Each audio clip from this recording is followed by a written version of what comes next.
How are you?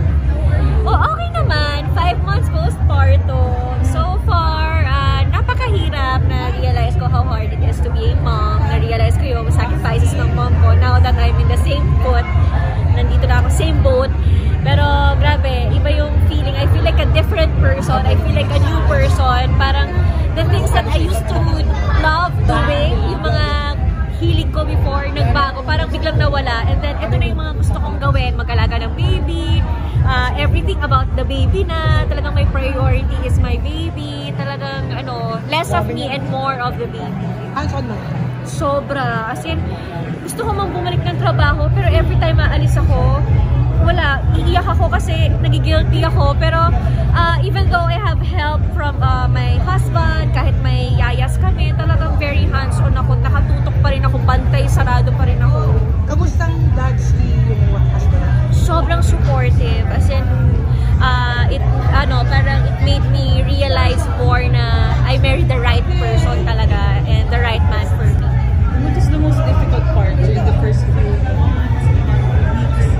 The first few months, talagang I'll admit, talagang I had anxiety, I had depression, I couldn't function well. Hindi ko alam kung anong gusto kong gawin.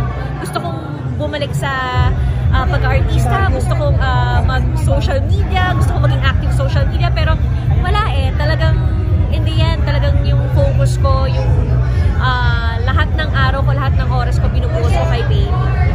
Talagang nagulat ako kasi hindi ako makalabas ng bahay. Sanay ako na trabaho, sanay ako na if hindi ako nagtitaping, nakatutok ako sa businesses ko, pero talagang wow, nag-iba yung mundo ko. So, wala, parang naipit ako, nakulong ako sa bahay, ganun yung feeling na parang wala akong ibang magawa kundi magpadede. Pero wala, pagtagal din kasi may realize mo na ito talaga yung buhay mommy.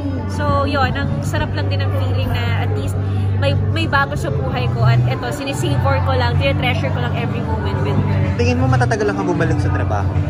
Alam mo, parang gusto ko pa magmaganda muna. Actually, nabalik mo na figure. Hindi pa Oo. Ang hirap, grabe.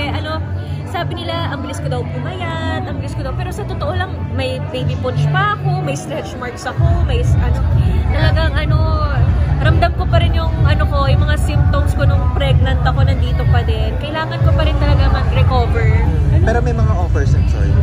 May mga nagtatanong na din ng serye, ganyan, pero sabi ko, wait lang po, hintay-hintay lang. Ngayon, kahit pa paano tumatanggap ako ng events and guestings, pero hanggang dun pa lang at saka inuorasan ko, time's up na, Cinderella. 2 hours lang ako pwede mawala sa bahay, 2 to 3 hours, tapos balik na ulit since I'm breastfeeding. Ano lang ma-advise mo sa ibang moms who are going through the same stage? Alam mo, grabe, believe talaga ako, especially dun sa mga working moms. Kung ako nga, hirap-hirap ako bumalik ng trabaho at aarte pa ako, diba? Pero grabe, hindi ko alam kung paano na ma-manage ng mga moms, yung nagtatrabaho sa umaga, tapos uuwi, mag-aalaga pa ng baby, sa gabi, mag-aalaga pa ng baby. Grabe, saludo talaga ako. Paano nyo nagagawa yun? Sa inyo ako na-inspire.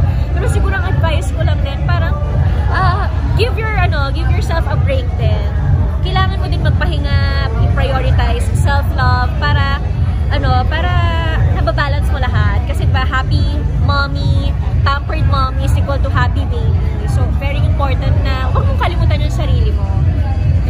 And always remember na, makaka-bounce back ka din. Hindi man ngayon, pero sooner in 1 year or makaka-bounce back ka din. Everything will go back to normal. Picture lang. Okay.